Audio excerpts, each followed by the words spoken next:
Good morning, Raptor Freaks. Lexi Otts here. It's Monday morning, and sometimes I do a Monday memory, but today I'm doing a Monday moment. And this weekend, there was a moment once again, like Pascal with the Formula One event a couple weeks ago.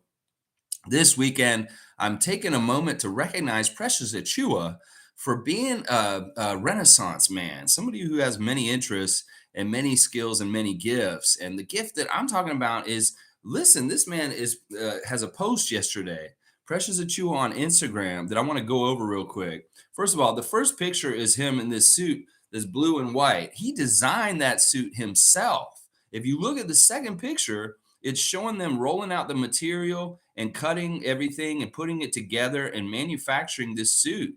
And there's a drawing of the suit that Precious did himself, that he designed these clothes. And then you get further, and it shows the clip of him and Scotty and Christian at Real Sports talking about Riz. But then at the end, you see something at the back on the last picture that says contributing producer Precious Achua.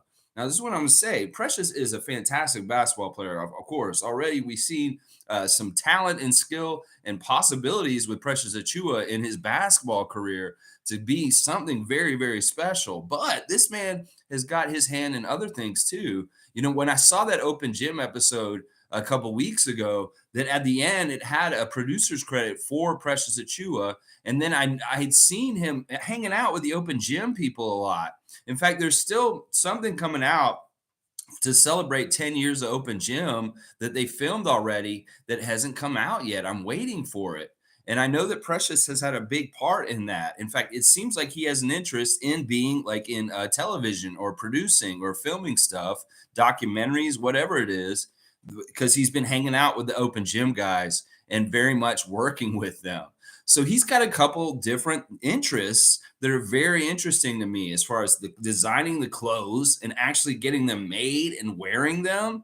See, that's why I'm questioning this. Who is the true style icon in Toronto Raptors culture and history? Is it still Serge Ibaka? Because in some ways, Precious making his own clothes is a step above in some ways. I mean, I may not know this, and Serge may design and make his own clothes himself, but I know that Precious does. So I'm wondering about that. What do you think, Raptor Freaks? Who do you think is more of a style icon, Precious versus Serge? This is a little bit like drip season on the official Raptors account right now, but not just for certain fits like that. What they've been doing with Gary versus Scotty, who wore it better? No, I'm talking about the whole kit and caboodle. Who do you think should be the new style icon? Is it not Precious or Serge? Is it Gary? I mean, there's a couple of different people that have had some crazy fashion. Like Serge says he does art. So what do you think? Who is the real style icon in the history of the Raptors and our franchise? Is it Serge? Is it Precious? Is it Gary Trent Jr.? Could it be Scotty? I don't know. I want to know what y'all's opinions are. Nameless is here. Morning, Freakosaurus. Good morning to you, Nameless. Buongiorno, mon ami. Wait, I put French in there with it. Nako's here. Good to see Nako the Nacho.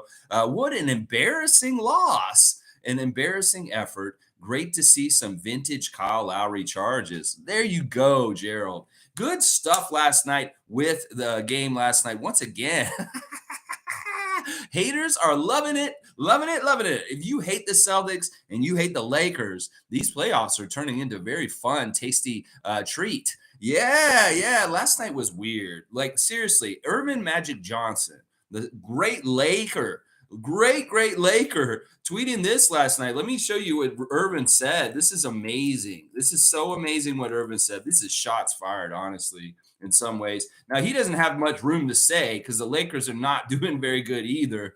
And, maybe this is part of his deflection of it. Magic says this: in my 44 years of being associated with the NBA, I never thought I'd see a Boston Celtics team, a franchise with 17 championships, quit.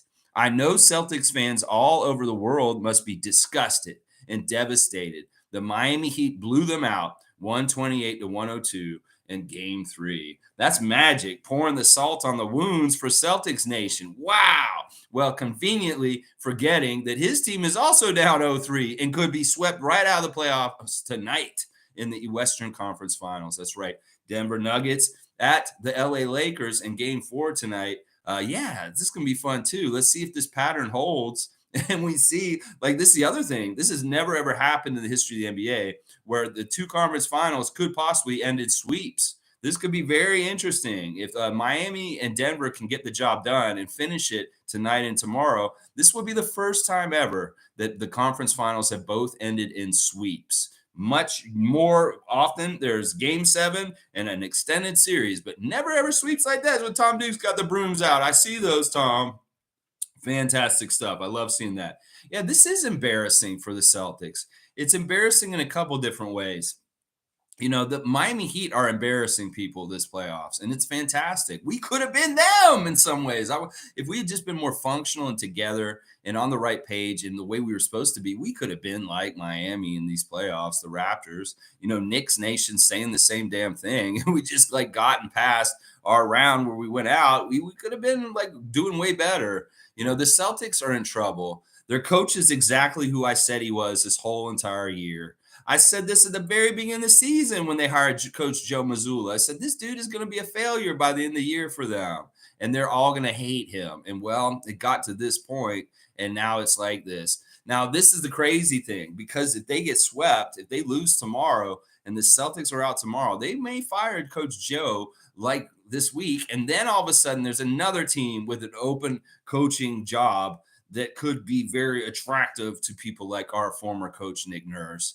So the changing landscape is still changing. It could very well be the failures of the Lakers and the Celtics in the conference finals could add to the very much cloudy picture with the coaching situations around the league right now. So let's wait and see. Maybe Milwaukee can still get Darvin Ham. Maybe Nick Nurse could be coaching the Boston Celtics. Ooh, I don't know. We'll have to see how this all goes down. This is so crazy. I think it's less likely that Darvin Ham will get fired, but Coach Joe, yeah, he could get fired real quick. It's crazy because he's a rookie coach and he's getting so far for being a rookie coach, but he's still going to be thankless. And you know what? One of the worries is that it seemed like yesterday, the way they lost and things and the way they were talking after the game, that the players don't believe in him anymore, that he may have lost them just like Nick lost the Raptors this season. And that is really, really bad because that's not like something you can adjust from game to game. That's basically like everybody's given up and we don't trust you anymore, coach. We don't have any faith in you.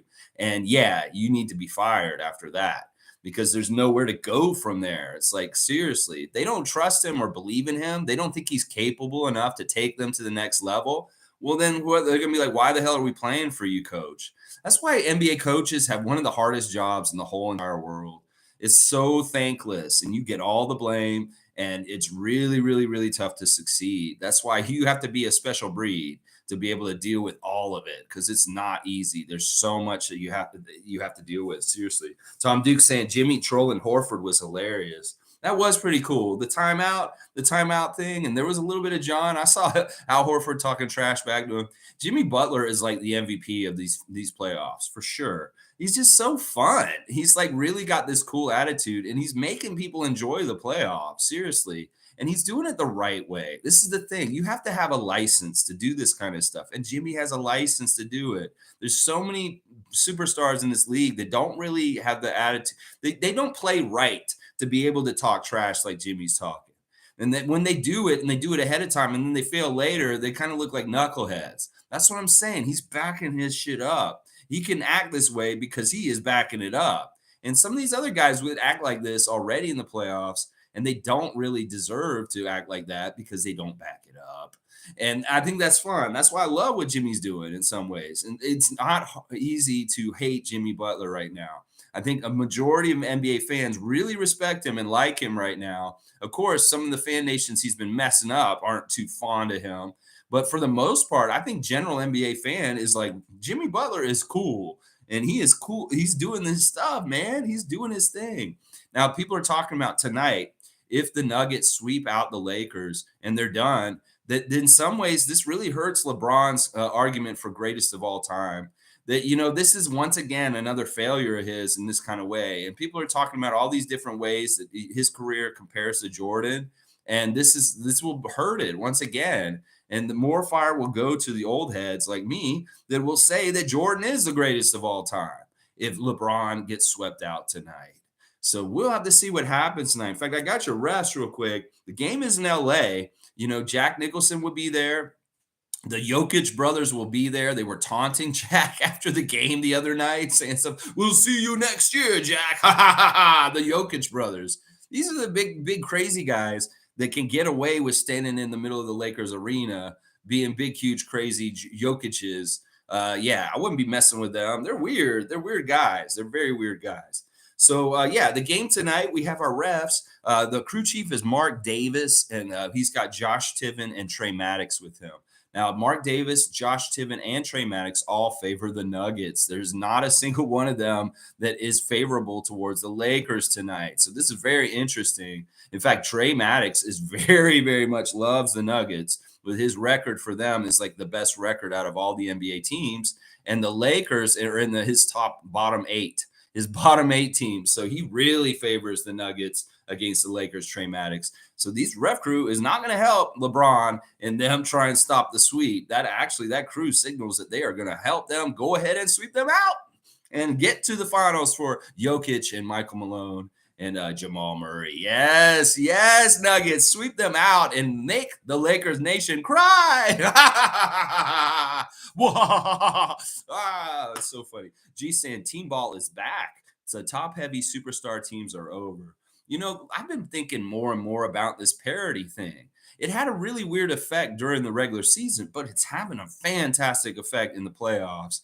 It really is going to be the team that can keep themselves together without dysfunction, stay healthy, get some luck, and get the right matchups. If you work hard and you play good team ball, the Miami Heat are proving that you can get there that way. The Denver Nuggets proving it on the other side. The team concept still beats getting superstars and just throwing them together and add water and hoping it works out. Nah, you get a team concept, you build a team's concept together, and that will beat that kind of stuff. I love this stuff. In some ways, there's a hidden bonus and benefits to how the NBA has been changing the last couple of years with the play-in and the parity that is actually very good. In fact, if we see Denver win their first championship ever this year, in some ways we could predict different champions every single year going out. These weird years where like the Golden State Warriors won like 2 or 3 in a row, they're gone. That the parity is going to allow for different teams to rise up and get the championship, and whether it's like they just have the right settings like Denver has right now to go and get it. And that it could be a very different team every single year. In some ways, I really like this. And especially if it's not going to show that they are catering to these juggernaut 17 championship teams and that the little guy has a chance and they are actually going and getting their first franchise championship, that kind of stuff. I love that kind of stuff. And I'm saying I don't mind having 5 different champions in 5 different years because of the equality and parity of the NBA.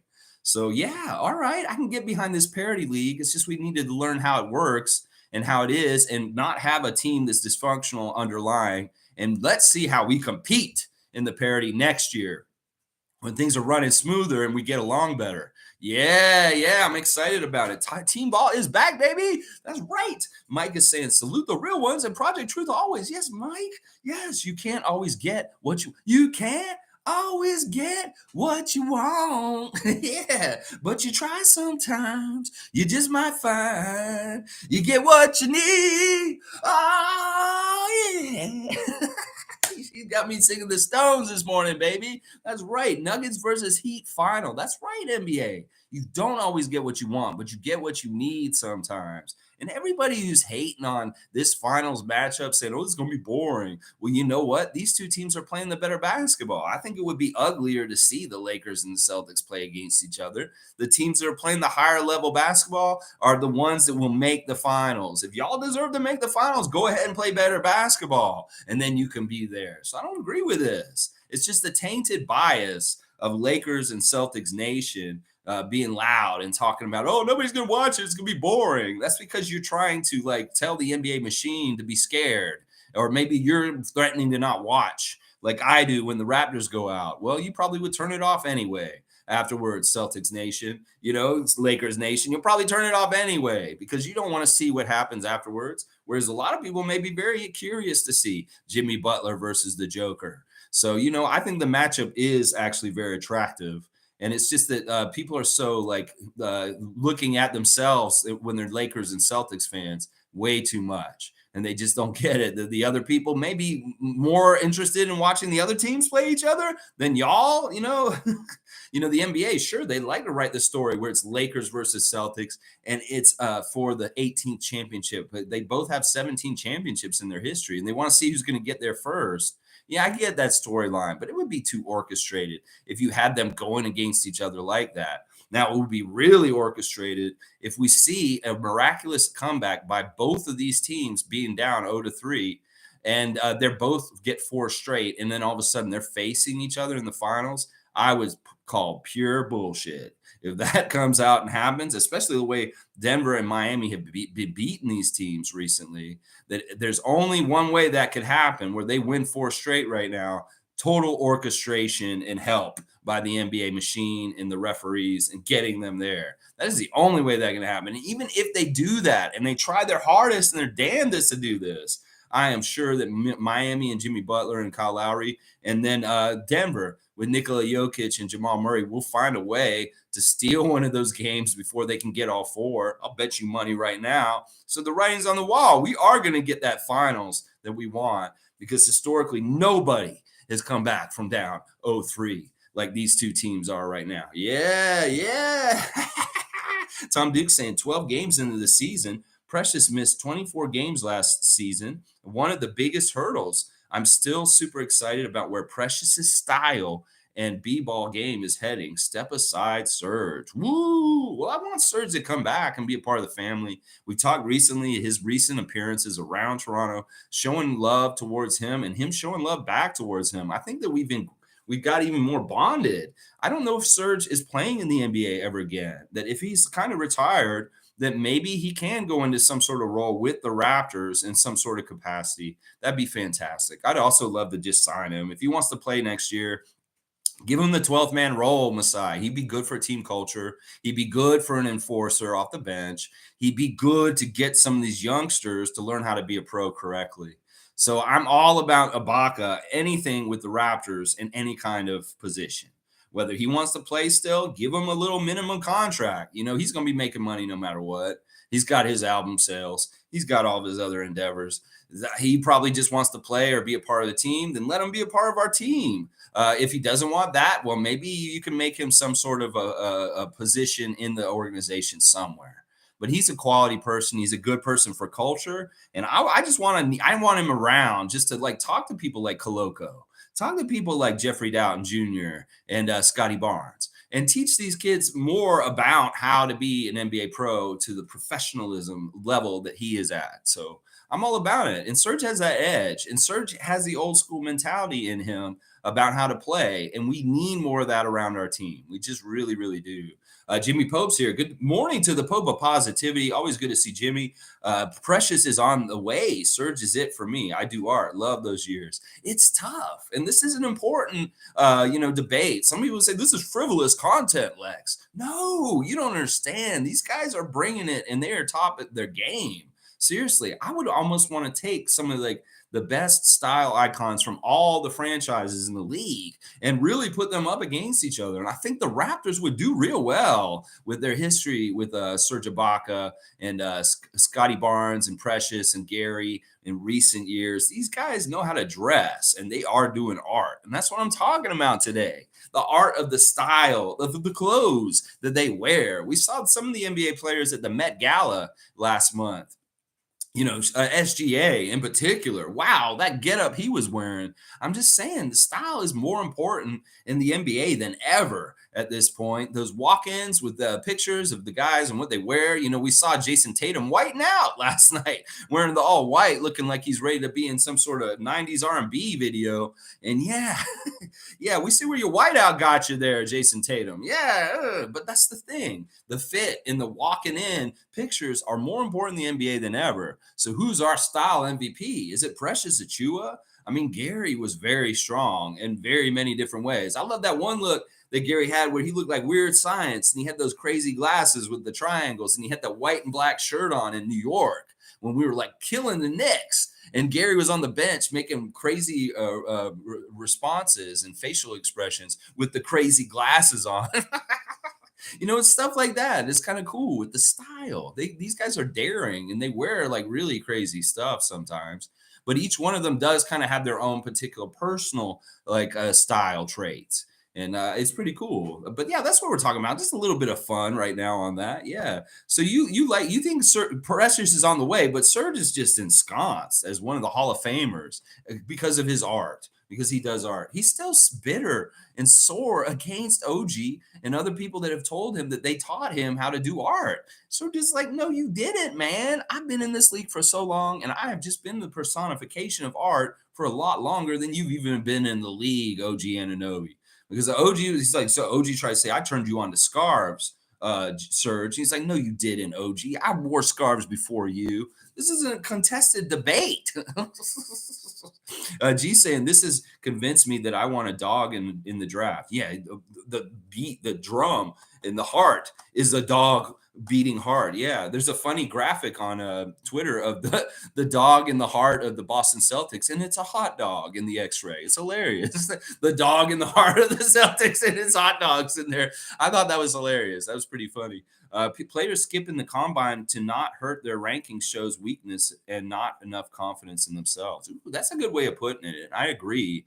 It's weird though, because every single one of the first rounders opted out of the combine scrimmages except for one top 25 pick. And that's crazy. That's crazy. Maybe that does give him a little more weight of not being scared of that. But the list is crazy. It's almost all of them, G. So it's really hard to kind of use that against them. It's almost like they're a union. And they said, well, if none of us are going to play in the scrimmage, then none of us are going to play. And we can't really totally like delineate, like stop, not take them because they sat out of the scrimmages, because really the most talented players in this draft did sit out the scrimmages for sure. So I know what you're saying, and I'm with you on this. I'm exactly with you. We want dog and this kid that's coming in with us for the 13th pick. And I think that's more and more important in this league than ever. You got to think about it. When the NBA shows a winner like Jimmy Butler in Miami, the way he's playing in the playoffs right now, people are like, we need more Jimmy Butlers on our team. So everybody who's in the draft who kind of has any qualities like Jimmy Butler, they may be sought after and like more valued just because they see like parts of Jimmy in a young player. Because that's like would be the flavor of the month. Think about it that way. It's like when we won, there was a flavor of the month after the Raptors won. There's a flavor of the month after the Bucks won, and everybody starts thinking, "This is how they won. We could do this more like them too."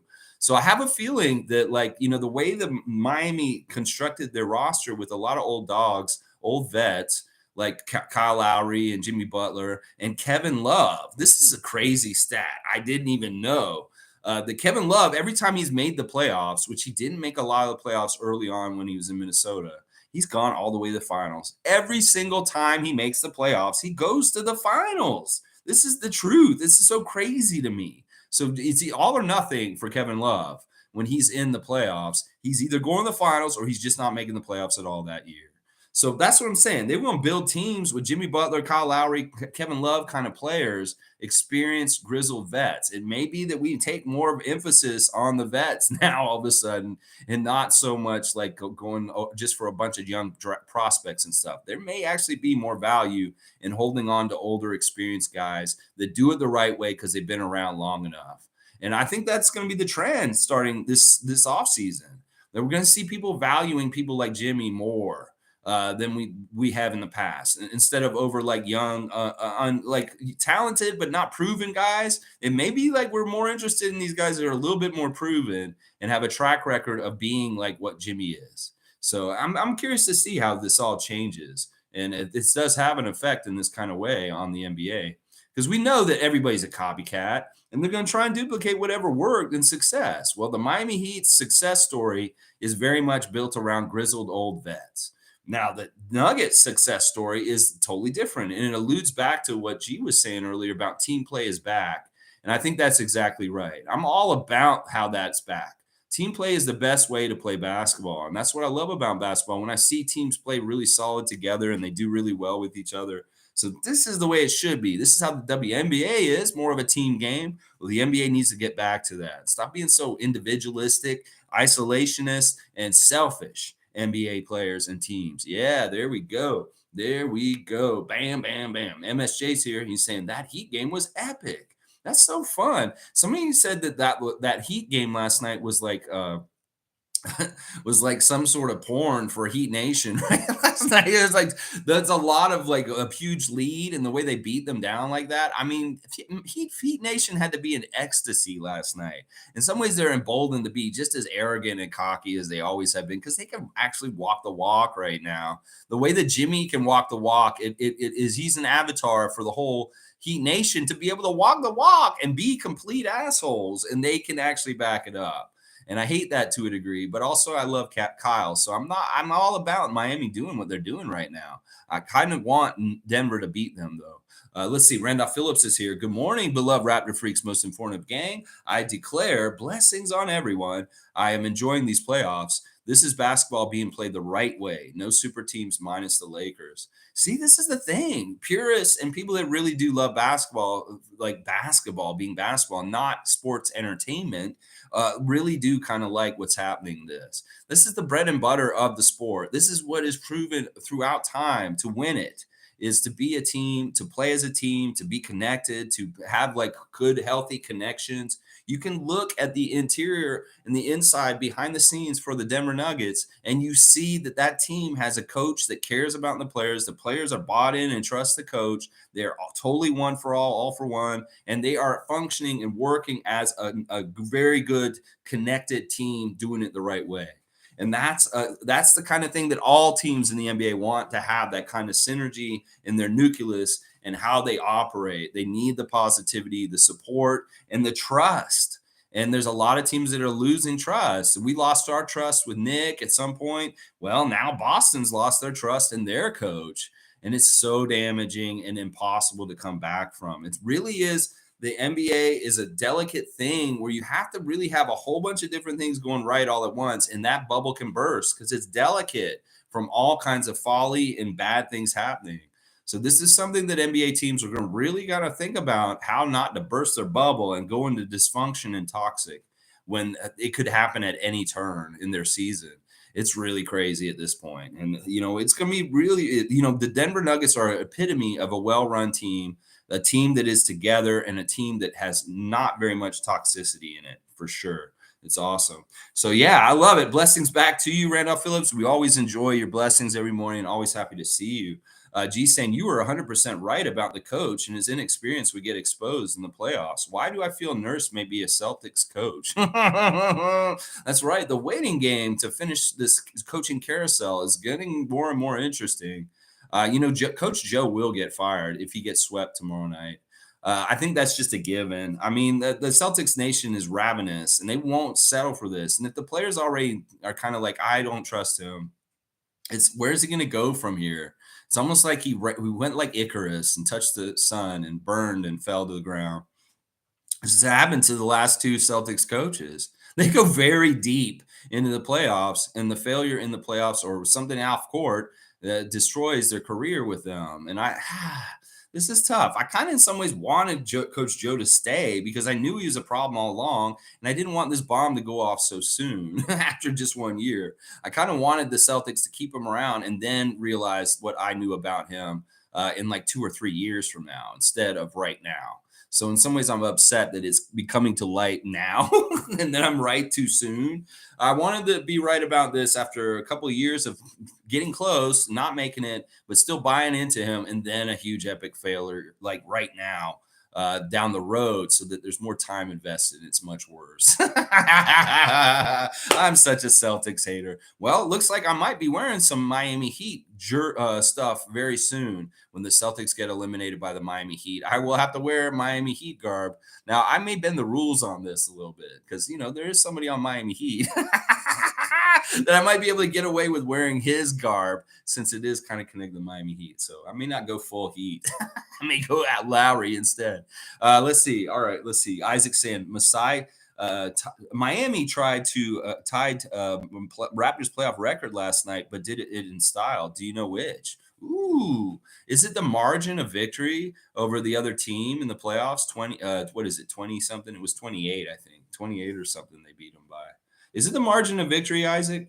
It was 26. They beat them by 26. It's like the most points beating another team in the playoffs at that level, maybe at the conference finals level. I don't know. You give me the answer, Isaac. I'm hoping that I'm right on this one, but I don't know for sure. I'm gonna guess it's the margin of victory.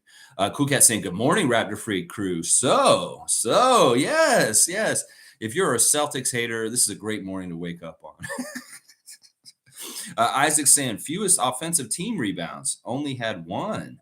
Nearly went the full game without an offensive rebound in a dominant win. That's amazing, honestly. Well, you know why, though, Isaac? They were shooting so well. The craziness is of who stepped up for Miami last night. Was it Jimmy? Well, not really. It wasn't really Jimmy Butler doing Himmy Butler stuff. Was it Kyle Lowry? Was it that dog off the bench, Kyle Lowry? No, it wasn't really Kyle Lowry who stepped up big last night. Was it Bam Adebayo who stepped up big last night and helped the Miami Heat win last night? I mean, he had an okay game, but no, it wasn't really Bam. It was actually Gabe Vincent.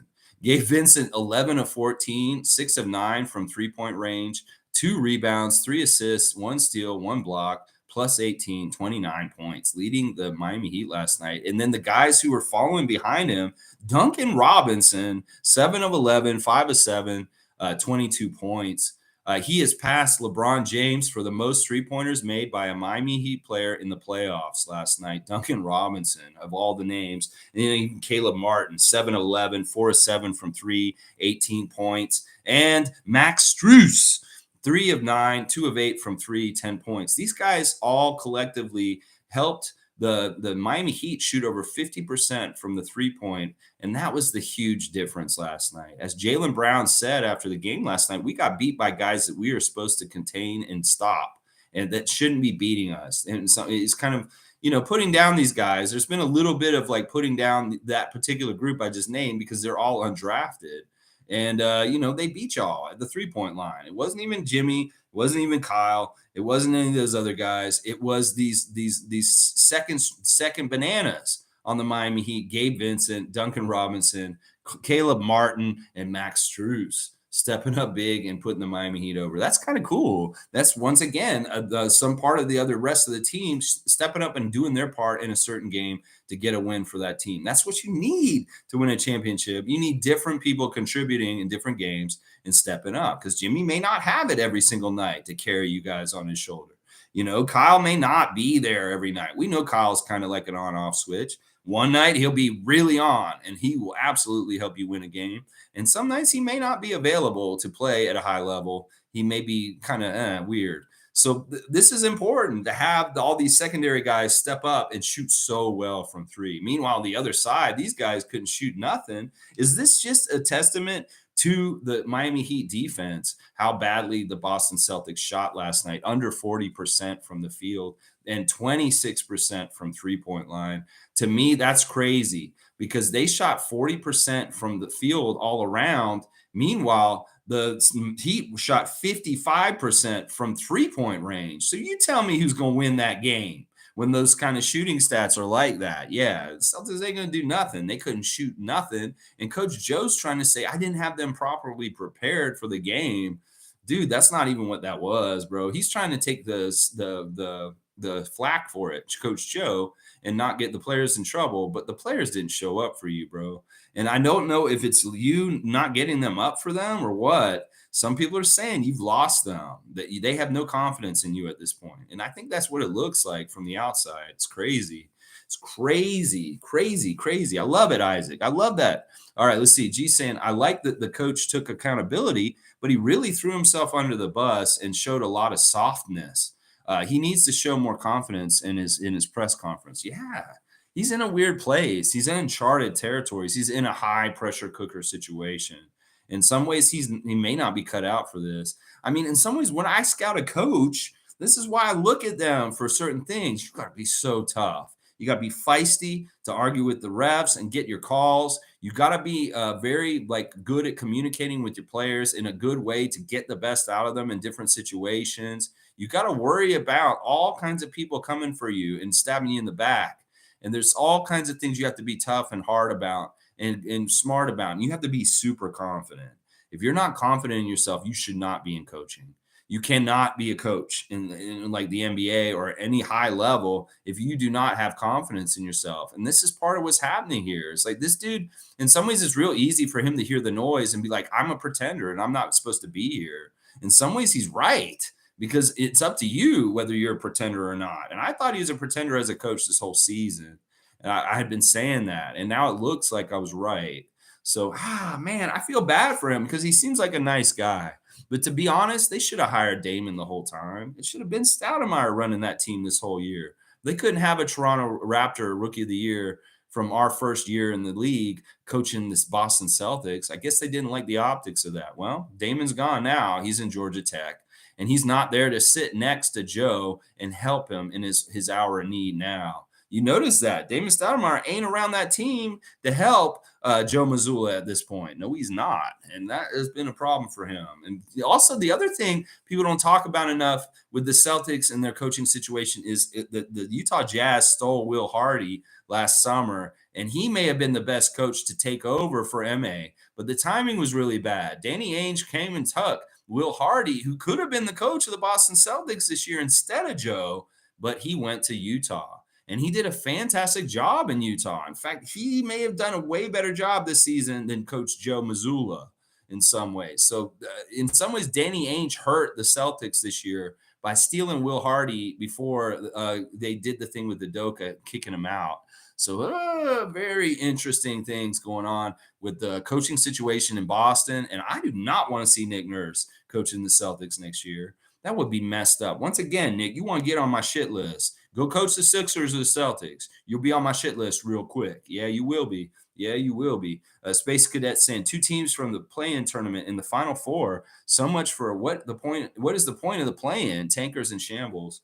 Well, is this indicative of the parity in the league that is here to stay? Is this going to be an opportunity for anybody?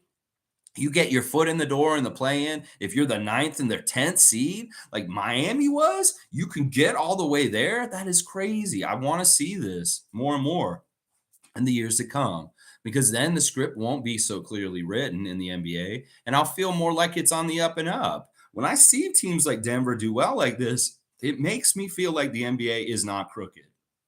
And if that's what you're trying to do, NBA, by writing the script for Denver, you're doing a good job. Keep fooling me into making me think that it is not crooked. And then maybe I won't think it is crooked. Because right now, I don't think the NBA is being very crooked right now because they're definitely not helping the marquee matchup that everybody thinks it should be. This is so good. But I love this. Like, seriously, the tankers, everything, like, this is the reason why the NBA needs to be this way. The parity and the anti-tanking is so important for the league to stay competitive and do good things. And you add in that they're talking about getting rid of the schoolyard choice for the All-Star game. Let's get the game more serious again. I think we've been too casual, we've been too chummy, a bit too friendly, a bit too happy amongst opponents and players and friends. Let's get that edge again. Let's be more like Jimmy Butler and less like LeBron and Draymond and their love fest between each other. That's what I'm saying. So any way the NBA can look better and be more competitive, having better basketball involved in it, the better the product is. And I like some of the innovations they're doing. They've hurt the Raptors to a degree, but they've also opened my eyes to the fact that we do have a better chance to compete next year. That things like what's happened with the Heat right now gives you hope that, like, the Raptors, it could really make some really big noise in the playoffs next year. We just need to get some good veteran leadership and have some defined roles and a good coach. And you never know. You never know with guys like Scotty Barnes and Pascal and other people around our team. We could get somewhere. I have a lot of hope from this playoff. Seriously.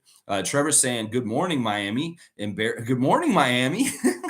Good morning. Miami embarrassing the Boston Celtics, breaking them in half, breaking the mind and body. I'm all my years of watching basketball, never say never. See a team get dominated. You've never seen a team get dominated like that. Trevor J, good to see you this morning. That's crazy. Like Magic said, he's never seen the Celtics like like roll over and die like that. In 44 years of watching, Magic has never seen this happen with the Celtics before. And the Celtics nation is like kind of like, looking real bad and kind of like soul searching this morning. Like, what the hell is going on with our team? This whole year, we felt like we're real good and we're going to be good. And we did look good for part of this playoff. And now, and the Sixers fans are like, why the hell did we let this team come back on us and beat the Sixers and put us out? That's horrible. It makes their fail look even worse because we look and see how ineffective the Celtics are right now. It's so funny. It all trickles down. It all trickles down. In some ways, Miami doing so well makes us feel better because we could have had that path if we just got past Chicago. Maybe we would have beaten Miami and we would have been the Miami Heat this year. I don't know. We don't have Jimmy Butler. It would have taken like Fred and Pascal being like Jimmy and Kyle. I don't know if they have that in them. That's the thing. I want y'all to be more like Jimmy and Kyle, Raptors. Can you be more like Jimmy and Kyle? I know y'all are good at being like Kyle to a degree, but let's be more like Jimmy also, please, guys. Let's see. Cool Cat saying, good morning, Raptor Freak crew. Data analysis session. Let's go. Grote getting another Eastern Conference finals trophy. Canada versus Canada for the finals. That's right. A lot of people are very happy about this because we have rooting interest on both sides with Kyle Lowry and Jamal Murray. It'll be very much a side that we can root for. In fact, Knicks fans are saying you could root for the Nuggets because Michael Malone is from New York and he's even been an assistant coach for the Knicks and all this kind of stuff. So Knicks Nation's being told to root for the Denver Nuggets because of their coach. It's what we do. We find linkages and find a dog in the fight. And when the later stages are going on, who do you root for in the finals and why? And what is it? What is your connection? Is it Kyle Lowry? Is it Jamal Murray? Well, whatever your connection is, I get it. I'm with you. And that's the fun thing. You want to have a rooting interest, even if your favorite team is not playing. So if you can find a connection to somebody on those teams, well, there you go. Go Blue Arrow. Go Big Butt Kyle. That's right. That's what I'm saying. Raps Love is saying, in no way is his career a failure. What are you talking about? He's the best of all time. Look at what Jordan was doing at his age. Nothing. Okay. All right. I'm not saying his career is a failure. I'm just saying that in a lot of ways, what he's done has been propped up because other people have been around him. Somebody made a very interesting tweet earlier, and I totally agree with it. It's kind of like, what if Michael all of a sudden in the middle of his career decided, I'm going to go to Miami and play with Patrick Ewing and Charles Barkley. And then they came there and they played with him and they won championships that way. But then they still managed to lose one of those finals to Magic and the Lakers without like all this, that kind of stuff. That's what, the people that make these comparisons, they really look at how LeBron's gotten his championships, how many times he's been in the finals, how many times he's failed, and how many times he's gotten to places like where he's at right now, and he's failed. That's what I'm saying. Michael never did this kind of shit. And that's the thing that people don't understand about Michael Jordan. If he got there, he got there. He didn't mess around. He was that kind of competitor, and he didn't leave it to chance in any kind of way. And there is a very strong argument that LeBron has had much more talented people around him overall in his whole entire career. Now, we can talk about where they are and their age and stuff like that. Sure, it's a testament to LeBron James. His longevity, his strength, his health, how long he's played has been fantastic. In fact, he is amazing, the fact that he can play at this level at his age right now. And I won't disagree with that. I'm just saying, when people make the GOAT argument, in some ways, quality is better than quantity. And that's what I'll say right now, is in some ways, quality is much better than quantity. And that's the difference of the argument. And I think that's the crux of everybody's argument when they talk about LeBron versus Michael Jordan, is that it's like that. And it really is separated by generation. I had this discussion with Scotty on his Twitch last summer about why he picks LeBron over Michael and why we pick Michael over LeBron.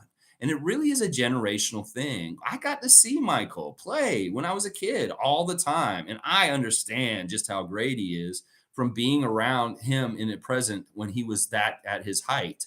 And a lot of young people were not. They were not around in the 90s. If you're like 20 or in your 20s, you don't probably remember much about Michael other than his Wizards time. And that's part of it. In some ways, I've seen both and I understand both. And Michael didn't fail. That's the whole difference in some ways. Now, I'm not saying that LeBron is a failure by far. No way that LeBron's a failure. He's one of the greatest players to ever play in this league. In fact, he may be the most durable player in the history of the NBA. I can give him all kinds of compliments. I don't enjoy complimenting LeBron because he doesn't really need it. But in some ways, yeah, he is an amazing player, and I do really respect that. But when we get to the GOAT conversation, I pick quality over quantity. I'm sorry. That's just me. But everybody can have their own opinion. And I don't get mad at Scotty for saying that LeBron's the greatest of all time. That's just how he feels because he's younger. And as he admitted, he said, I never got to really watch Michael when Michael was doing what Michael does at his height in real life. So he can't experience that phenomena of what Michael Jordan was in the 90s with the Bulls. So that's part of it right there. It is a generational thing. It really, really is. It's just like when I was a kid, people would argue Bill Russell's way better than Michael Jordan. It was Bill Russell versus Michael Jordan in the 90s. And it was all the older people saying Bill Russell this, Bill Russell that. Well, I didn't get to see Bill Russell at his height and what he was doing in the 60s, winning all the championships that whole decade. So it really is a generational thing. And we can have goats of each generation. There's no problem with that. I would say Bill Russell is a goat in some ways, definitely from his generation. Michael Jordan's a GOAT from his generation, and LeBron is a GOAT from his generation also. And in some ways, comparing them against each other, it just doesn't make any sense. Look, Russell was in a whole different kind of league than Michael was. And in some ways, Michael was in a whole different league than LeBron was. So there's different ways to go about it. I don't want to put disrespect on LeBron too much, but this is crazy that he might get swept out right now. Like tonight, he could be swept out of the playoffs tonight. And that's no good. That's crazy. He used to sweep us out here in Toronto, 8 years ago. So, yeah, this is crazy. This is crazy. MSJ saying at some point here, could it be the players, all these fired coaches, players not believing in the coach? Well, perhaps, but these lazy players are scapegoating half the NBA coaches at this point. Laugh out loud. This phenomenon is probably very much correct, MSJ. That this is the thing. There's kind of a turnover and a change in the league. It's kind of happening in all kinds of different ways. And we're just seeing the phenomena right now of unearthing and changing the coaches. There's a very good podcast with Amit Mann and CJ Miles talking about this kind of stuff. And what's going to happen is I think that they're going to have less and less non-player coaches. That the players, and I've heard Scotty talk about this on Twitch, he'd much rather have a coach that it used to play, that he respects a guy who's coaching him that actually knows what he's talking about because he did it himself as a professional player in the NBA before. So I think what's going to happen is there's going to be this revolution where there's not going to be very many coaches that do not have playing careers anymore. That it really is guys that have been in the NBA that deserve to get those jobs. In some ways, this is what should have been happening already more and more. That it's like in any sport, that all of a sudden, okay, there's more black coaches all of a sudden. Okay, there's more player coaches that played also. And then like less of these old white coaches that didn't actually play, that are just around the game and kind of being like that. That's what we're going to see is there's going to be a turnover of those guys that are going to be out. They're going to be gone. And there's going to be more and more players that used to play that turn into coaches. And in some ways, that's right. That's the way it should be because these guys are the best guys to teach them. In this playoff, we've seen Darvin Ham be very effective as a coach, partly because of his playing career. That there's certain things that he could tell them in the timeout with the Lakers that really they listened to, and he could they're like, okay, well, he knows because he was playing for the Pistons, he was playing for the Nuggets, he knows what he's talking about when he's talking about this stuff. So, and you can go back and look at old highlights of your coach and be like, damn, he was a baller. Look at the way Darvin just threw that down with the power dunk. Then you get more respect for him. Then it's like, okay, yeah, I get it. You've coached all over the world, Nick Nurse. But in some ways, like, did you ever play at the level I played? Can you really actually tell me how to play better? That's part of what the thinking of the players is at this point. But I think there's a lot going on here. Like what you're saying, you're alluding to the immaturity of the players and the fact that they're like lackadaisical and not putting in a full effort because of this phenomena that we're worried about now. These guys just want to get bags. They don't come in and work hard. Once they get in the league, they get the money and that's it. They're not working hard at that point. They're just coasting and living the NBA lifestyle. And that is probably part of this factor too. It's almost like, listen, there's a lot of things that got to get figured out. They got to figure out this stuff with the coaches I was just talking about. But also, NBA teams are going to have to start being really, really smart about who they put their eggs in their basket with. That, some of these guys may be problems right away. Like this Brandon Miller guy who's coming in, he could be a problem. And there may be some kind of like avoiding these kind of guys. And there may be some kind of cases where we're like, yeah, you're so talented and you're so amazing, but we already know you're a knucklehead and we're just passing. And maybe that'll come around at some point that they'll realize that the toxicness of a super talented player that just doesn't work hard and rubs off on other people on the team is not going to get you to win anything. So everybody will avoid them like the plague. And I think that we're going to see that at some point. Like it's going to get back to the point where the players coming in have to be more likely to be like professionals and turn into good pros. Then, like we do a character assessment of you, and it's kind of like, this guy's not gonna like mature. He's not gonna get it. And you take the gamble, but it may be that they know more and more about these types of guys, and then they're like, we're passing on you. We don't care if you're like Pac-10 player of the year and you have the highest scoring average in college basketball this year. You're a knucklehead, and we can already tell you do not fit NBA culture, and you will not be a good player in this league. So we're passing. It's really going to take that.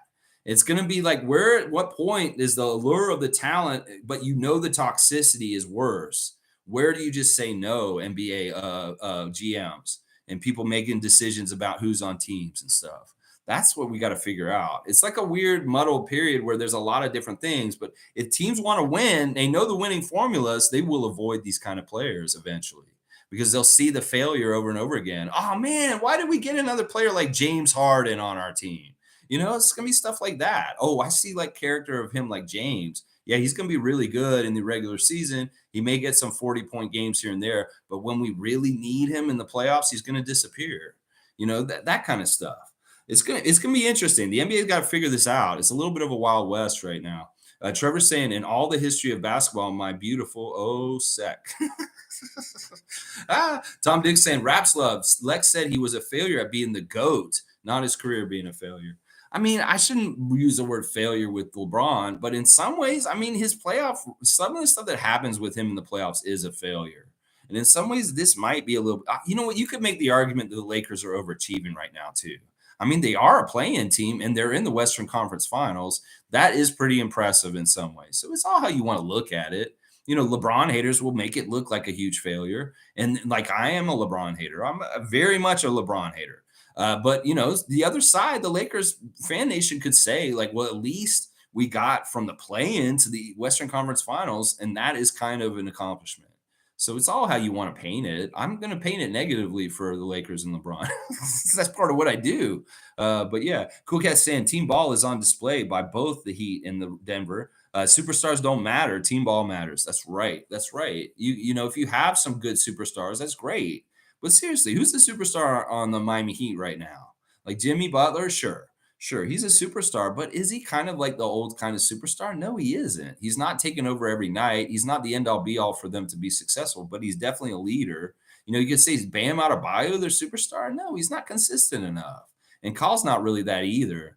So in some ways, they're a weird undrafted team that works really hard and they have a really good coach. And that's a part of what it is right there. Now you can say Jokic and Jamal Murray are definitely superstars on the other side, but the team concept of what Denver's doing is really important. Really, really important also. Team ball does matter. So true. Randolph saying Carmelo Anthony has announced his retirement. Well done, Melo. Here's to a great unsung scorer in the history of the NBA.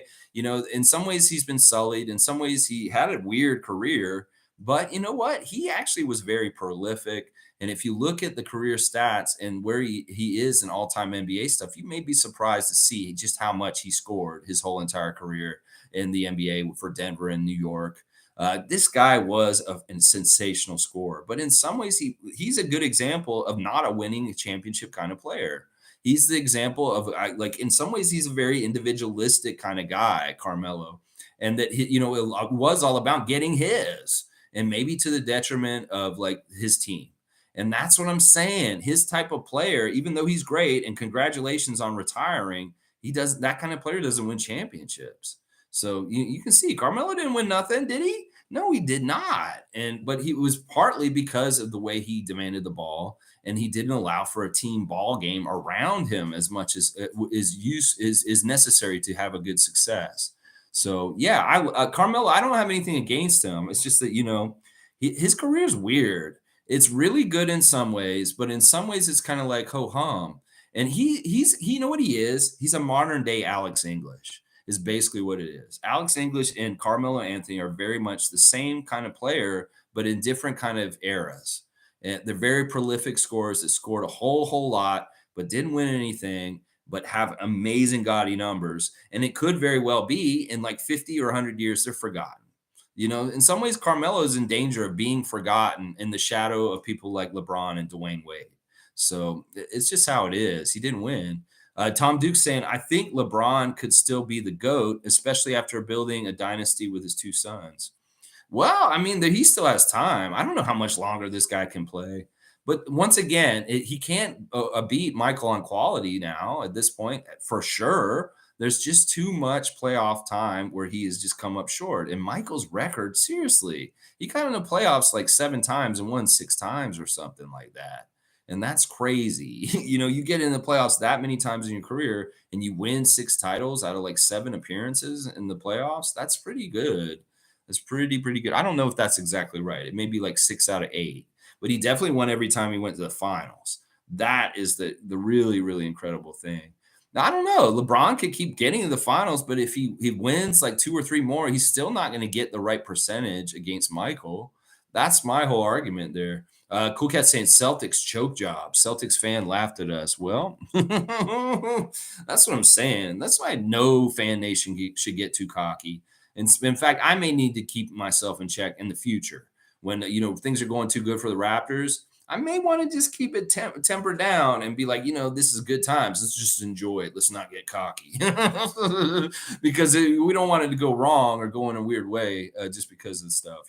Jimmy's saying 100% MSJ and Logical Raptors fanatic saying the Nuggets and Heat weren't given a copy of the script. Clueless. It's fantastic. In fact, I'm not even going to believe there's a script anymore. NBA, you're doing a good job of proving things to me. You've allowed Scott Foster to let Chris Paul win a playoff game this playoff season. You're not allowing the Lakers and Celtics to get railroaded to the finals and forced down our throats as like a 17 championship versus 17 championship matchup to get the 18th. Thank you. Seriously, that would be too perfect of script writing. Now, if there's some sort of weird turn where both the Lakers and the Celtics win 4 games in a row and they do end up in the finals against each other, then it'll look really fishy. Seriously, NBA, don't try and do that. I don't think that the Joker or Jimmy will let that happen, as I said before. But don't try and do that. If I start seeing like it's a game 7 all of a sudden in Boston against Miami, I'll be like, this is not good. How did it get to this point? Spoelstra is too smart to let it choke with this lead right now. He is too smart to choke with the 3-0 lead. Nako's saying Jimmy and Jokic have been the best players in these playoffs. I would make an argument for Jamal, actually. I would make an argument for Jamal. And there were a couple other players that have played really exceptionally well that are out of the playoffs also that were really shining for their teams. Jalen Brunson was absolutely fantastic for the Knicks in these playoffs also. So there's been a couple of guys that have been really stepping up. But yeah, sure, you can say Jimmy and Nikola for sure, but definitely add Jamal in that too. Jamal Murray has done some fantastic things. We can't forget what Devin Booker did earlier in this playoffs either. He deserves big mention for some of the stuff he was doing for the Suns in the earlier rounds also. So I would say Jalen Brunson, Devin Booker, Jimmy Butler, Jamal Murray, Nikola Jokic. These are the stars of the playoffs this year for sure. They've been doing amazing things. Fiercey's here. Good morning to Fiercey Salsera. Good morning, fans. Congrats to the Heat snatching the Celtics soul. Damn. It was like they went right in like in Indiana Jones and just went, Kalima will rule the world and just like ripped their heart out and then started eating it. It's like Jimmy Butler's eating it and looking at Al Horford. I just ripped your heart out and I'm eating it. That's crazy. Sad thing is that Missoula will be fired. The super duo Tatum and Brown won't be held accountable. Well, this could have some super reverberations. Like some people are saying this could break up Tatum and Brown. Jalen Brown has been acting very weird this whole entire season. He's felt slighted. He has not been happy with Boston in certain ways. And so on the down low, he seemed like he's not totally happy as the second banana in blue and green. So there's some writing on the wall that they could be busted up. Some people are saying you should never break them up. They should be together. And Jalen's publicly stated that his legacy with Jason Tatum is cemented forever. But in some ways, if they don't get a title together or something like that, then they won't be cemented together. And in some ways, there's a lot of forces trying to pull them apart. And in some ways, Jalen Brown may not be a Celtic soon. And that's part of it. It's like they fail and they get swept out in these Eastern Conference finals. There's a higher chance that Jalen Brown will be leaving the Boston Celtics somehow, some way, somewhere, somehow. So that's the crazy thing. And you're right. They may not be held accountable for it, but in some ways, should they be? In some ways, should they be? Sure, maybe if they shit the bed and they have a really bad shooting day, but in some ways, these guys have stepped up and played very, very well most of the playoffs until recently. So, I mean, seriously, Jason Tatum had some amazing games, and Jalen Brown was good early on. He hasn't been as strong recently. But yeah, I don't know. In some ways, the coach is always going to be the fall guy because it's much harder to just cut a player or move them, their contracts and their worth and getting worth back. There's way more risky in some ways to make those changes than to just fire your coach and try a new one instead. So, Cool Cat saying another lesson on display is patience by both teams. So, Raptors fans can stop telling Masai to tear it all down. Boom, booyaka, just hit it out of the park. Cool Cat, if you were on a baseball diamond, you just got a grand slam home run. Because that comment is exactly right. The patience of the Nuggets franchise and how they built their team over the last few years is really showing that it's paid off and that patience does pay off. And that all these fans that just want to crumple up papers and throw them out all the time. Oh, it didn't work. Crumple it up. Start over. Crumple it up. Start over. If you're a writer and you do that constantly, you're not going to ever write that book because you're going to be starting over every single time. So when you start your writing, you got to write the draft and add to it and improve it and make it better. Tinker with it. Make little changes here and there. And then you will find success with your book and whatever you're trying to produce at that point. But if you just keep ripping it up and starting all over, well, is that going to get you anywhere? No, it's not. And that's why the Nuggets keeping true to what they had their plan and keeping to it is starting to reap benefits now. And that's why Raptors fans need to take this as a wise lesson and stick with Masai and the way he's doing things. In some ways, he laid some of the groundwork with the Nuggets, not really recently, but way back when he was with the Nuggets. In some ways, his philosophies and some of the things he did while he was working for them may still be kind of part of their culture and what they're doing there and how they're doing things with the Nuggets. So, it's really smart not to just destroy a good thing because it's not a great thing yet. It's much better to try and tinker with that good thing to become a great thing. And yeah, some people that make the argument, well, if it's not that good, then you need to be, it's the enemy of being great. Well, don't get rid of something that's good. You can be very bad, and it's harder to go from very bad to great. It's much easier to get to great from good. Let's just put it that way. Trevor's saying, in all of history of basketball, I think that's maybe happening the first time or second time to team up 3-0. Yeah, never happened in the history of the NBA where both conference finals are 3-0. And if these teams sweep, like the Nuggets can tonight and the Heat can do tomorrow, this will be the first time ever in the NBA history that both teams got swept in the conference finals. It never happens. And in some ways, it makes sense because those teams are supposed to be the four best teams in the whole entire league. Well, I don't know if that's totally true right now. I'll tell you that right now. I don't know if these are the four best teams in the NBA right now. I know that the Denver Nuggets and Miami Heat are two of the best teams, but I don't know if those other two teams are the other two of the four best teams in the league right now. And that may be why there's a bit of a sweep going on. Maybe they prop these guys up so far and they're like, we can't totally help you and cheat to help you anymore, LeBron and the Celtics.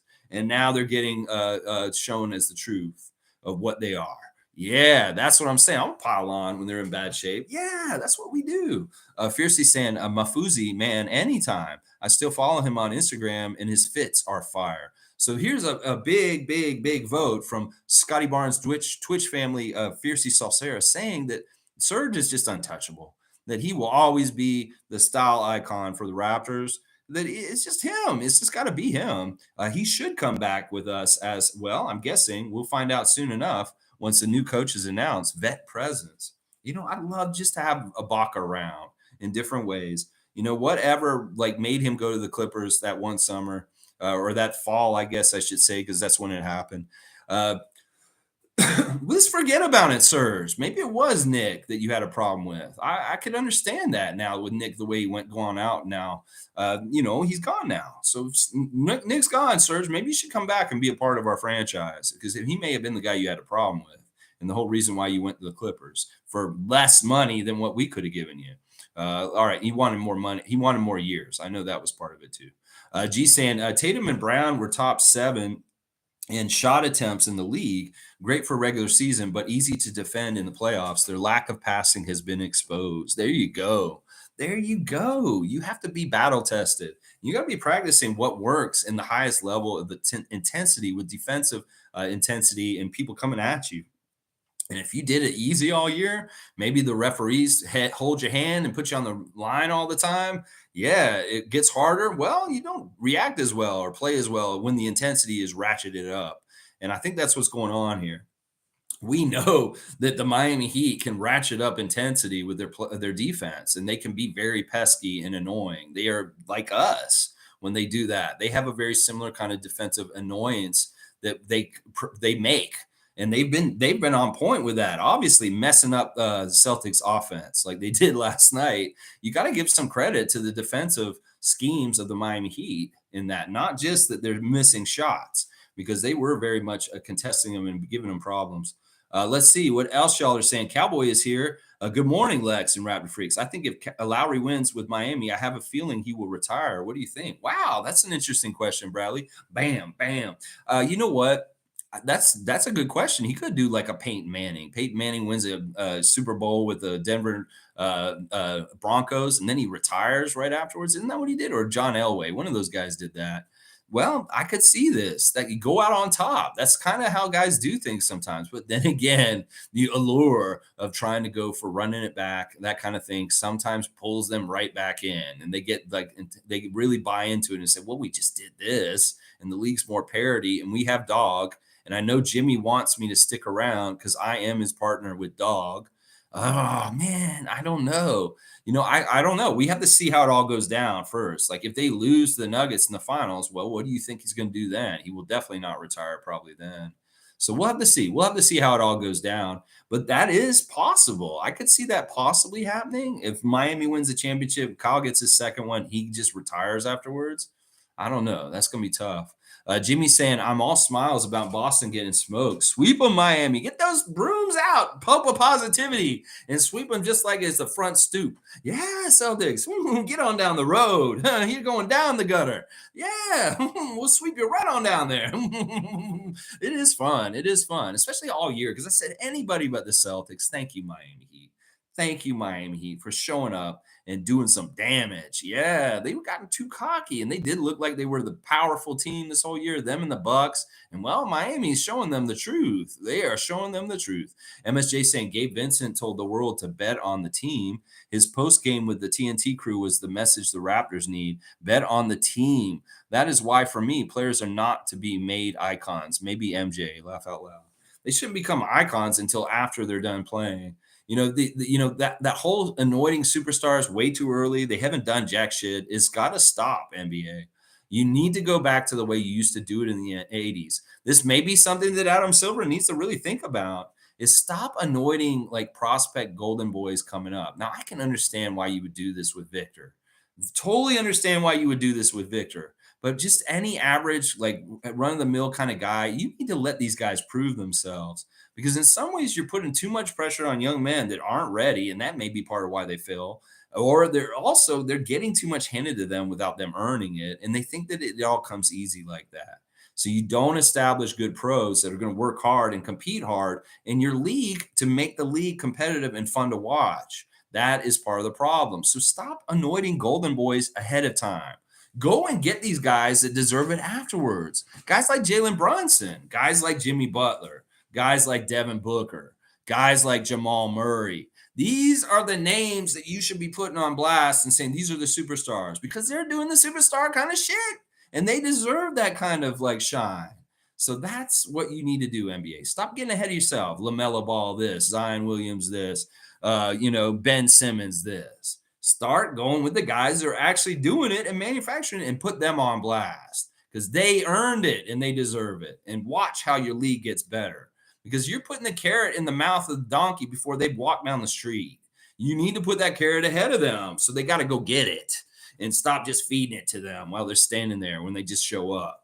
Yeah, that's a big thing that the NBA could do to improve itself. Right there, nailed it on the head. And thank you for getting that out of my brain just now. Yeah, MSJ talking about it. No more icons, no more adultery, idolatry, not adultery. I mean, idolatry. We're not talking Madoka. We're talking about no idolatry. Like no more like putting these guys on pedestals way before they've earned it, is what I'm saying. That's what I'm saying. Fiercey saying, well, tunnel walk doesn't matter when you play like crap. Just jab at the Celtics. I love it. The young Raptors do have great fashion sense. My faves are Precious, Gary, Scotty, Delano, and Christian. Wow, I don't really think of Christian when I think about fashion, but maybe he will be an emerging fashion star. He is a little bit sweats and kind of like just normal athletic gear, but I'll bet once he gets some more money other than his rookie contract, we may see some styles coming from young Koloko.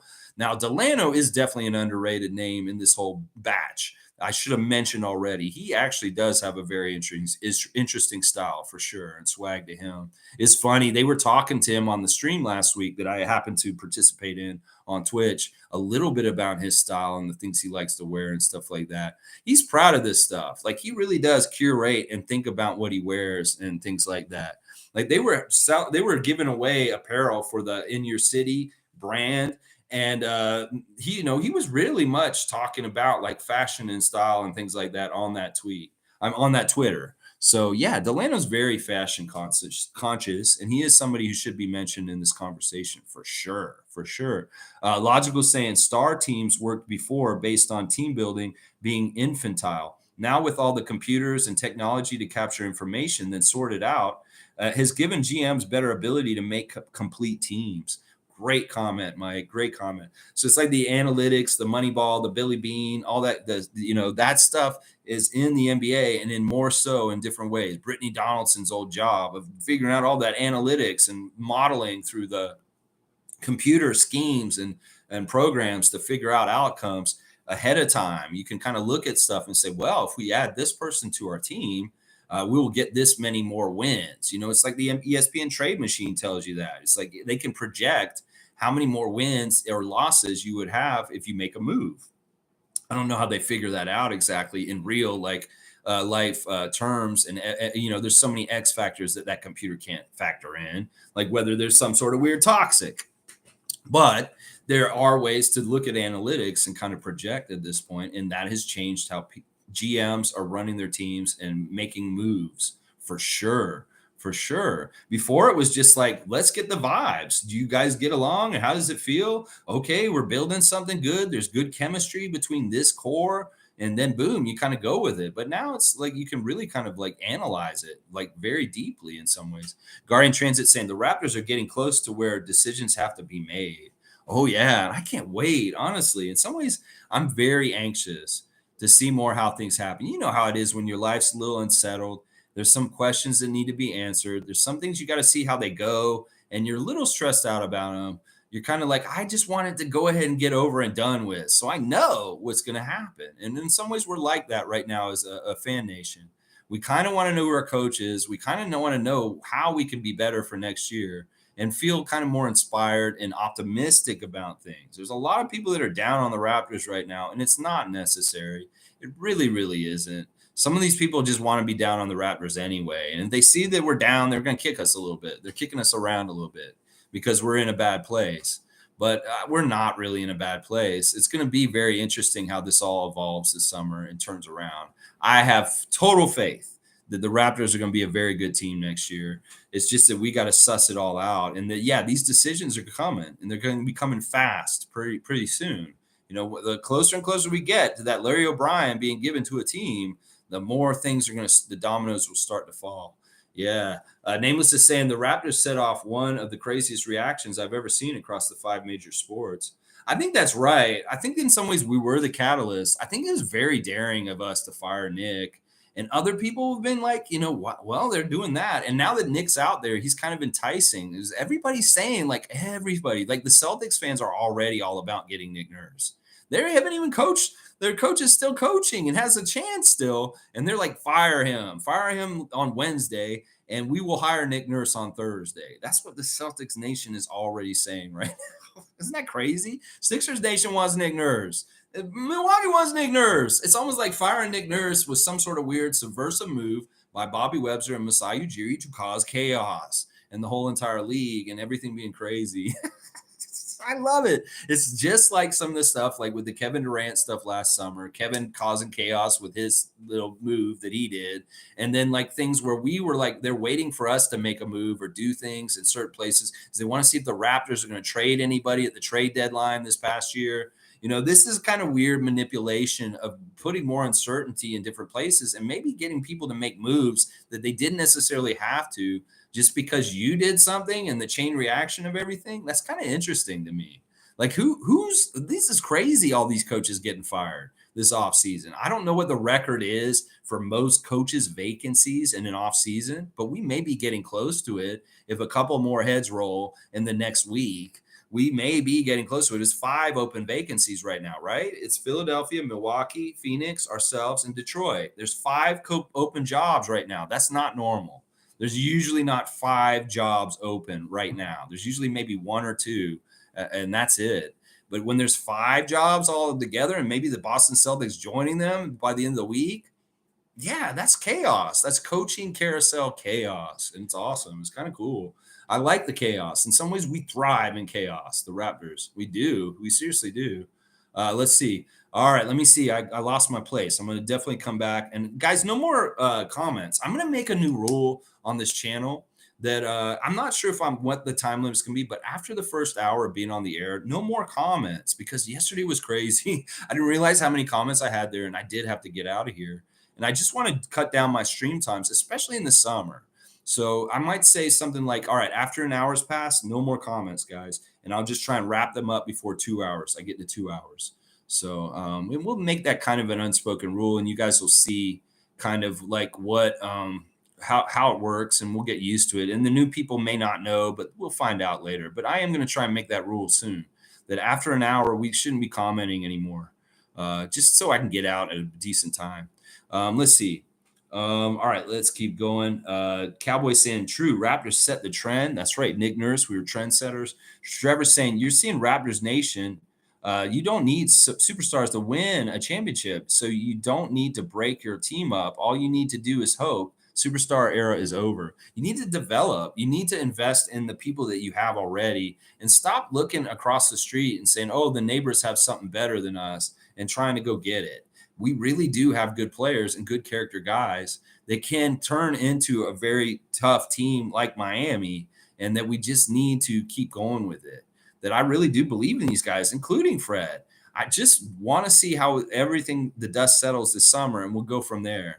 But once again, Masai and Bobby are going to more likely build this team like Miami or Denver than some of these other teams that are changing their underwear every other week.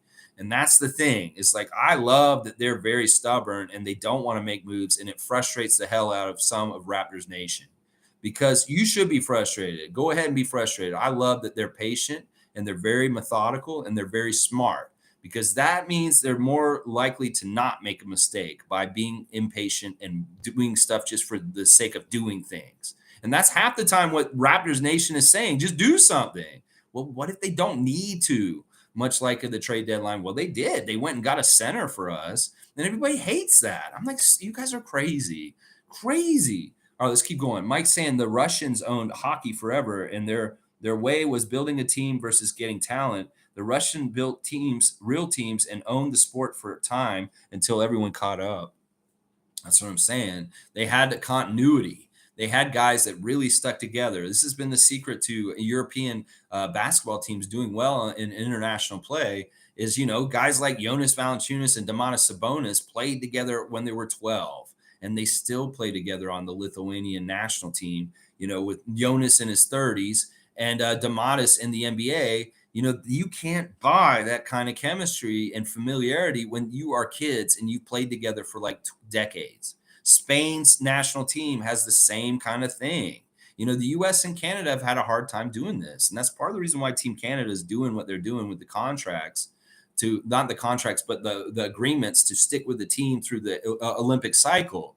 The US never ever, they just come in with a new slate of talent, and these guys aren't really built up to play together with each other. And that is where they get in trouble in international play because they run up against teams that have played together for a long, long time, like Lithuania or Spain. And that continuity of familiarity is so much an ace up their sleeve compared to the NBA guys who just showed up a month ago and they're trying to gel together on their super high talent.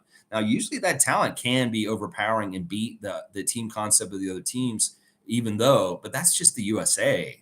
And with the high level, if you're coming in there with like Kobe and LeBron and Kevin Durant on your team, yeah, you're probably going to win. And it doesn't matter how long you've been together. But overall, you can do better if guys are together and they are really familiar with each other. And that's part of the problem. We shuffle up and move everybody around so fast. You don't allow for continuity and chemistry to build an accord over years. And that's the problem with the NBA today, too, partly is that. Let's see. G saying people wanting to completely rebuild have to wait 8 years to contend. The vets are winning. The youth lack the experience, patience, and mentality. Yes, this is wise. It's just really wise to just go with what we're doing and stop wanting to start completely over. Raptors Nation, y'all are crazy. Don't want to burn it all down, especially the ones that are saying we need to fire Masai. People that want to fire Masai are crazy. That's like the best thing, like the most important thing, the safeguard, the guy who's running the whole thing. He is so important. I don't want to be like the Leafs and have some sort of weird power struggle where there's like a couple of different people trying to run the team at once. I want one dude running the team, and this dude has been capable and done very good things already. Why get rid of him? And that's Masai Ujiri. So everybody's saying, oh, don't just get rid of the coach, get rid of the GM too. Those are people that don't like the Raptors. Those are people that want us to fail. Those are people that want us to get worse and worse. Anybody who talks against Masai is an idiot. Trust me. Right now, you can say whether you think he's been a failure since the championship or whatever. I disagree highly. In fact, he has kept this franchise together in a good shape, considering the things that happened with the pandemic. That is a huge accomplishment. And the way that we did professionally, he's transferred our team for a year to Tampa and ran our whole team down there is amazing. A lesser, much worse run team would not have weathered that well or done it at the professional level that the Raptors did at that point. So there's all kinds of things to say that are successful about Masai Ujiri in recent years. Scotty Barnes. That's all I had to say right there. Scotty Barnes. How about that? Or Christian Coloco. That's enough for me to say that anybody who thinks that he's not doing a good job, you're an idiot, is what I'm going to say right now. Yeah. Let's see. Cool Cat saying both Miami Heat and Denver Nuggets really justifying us firing Nick Nurse. He moved away from team ball and not empowering our players. Yes. Oh my gosh. I don't want to keep slamming Nick, but honestly, he was the root of a lot of our problems. He really was. Shere Khan saying, good morning, Raptor Freak families. Precious is a special dude. Last 2 seasons, he's been up and down in stats, but has shown glimpses of greatness throughout. This could be breakout season for many Raps if we trade 1 or 2 players. I can't disagree with what Shere Khan's seeing and predicting possibly, and I hope you're exactly right. I love every part of it. We may trade 1 or 2 players. We may not have Gary next year. We may not have Fred. We'll have to see. Mike's saying 100 bench points. 100 bench points? Seriously? That's what Miami did last night? Let me see that. Is that right? Let's see. There's 20. There's 40. Not 100 totally, but they had quite a few. Holy crap. The Raptors had 100 bench points at one point. Blackhawk saying big up. Thank you, Blackhawk. Big up to you. And Randolph saying Celtics coach statement after the loss is disappointing. The team plays every other night and has lost the last 2 games. What does he mean? No having them prepared. Well, listen, in some ways it's not on you, Coach Joe. If these guys can't get up after losing 2 games on their home court and being down 2, that's on them. I'm sorry. They should have all the motivation in the world to look better after losing 2 in a row in Boston. Yeah. If these guys can't get motivated at this point, that should they even be pros? in the NBA. The coach is just throwing himself under the bus to shield the other guys. And in some ways, I understand people saying he looks weak for doing it or he's being a scapegoat. Man, you may not want to coach this team anymore. Maybe he's doing a Nick Nurse. He wants his way out. Blame me, fire me. Yeah, I can't take this. I hate this. I thought I wanted to be a coach, but I hate this. You guys are really mean on Twitter, and I want you to fire me. Okay? Yeah, I did it. It's my fault. It's not Jason and Jalen's fault. It's my fault. Fire me. He may be doing a Nick Nurse. Seriously, think about it. Coach Joe is like, it's going so bad, and I hate this so much. I cannot go through this again. Just fire me. Just fire me. I'll be an assistant, but I don't want to be a head coach ever again. Please, never again. It could be like that for him right now. Who knows? He really doesn't look right.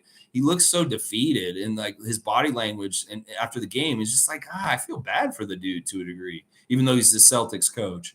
Let's see. Mike's saying undrafted. That means GMs are dumb and make mistakes. Doesn't mean the player sucks or has a low ceiling. Hype doesn't equal effective production.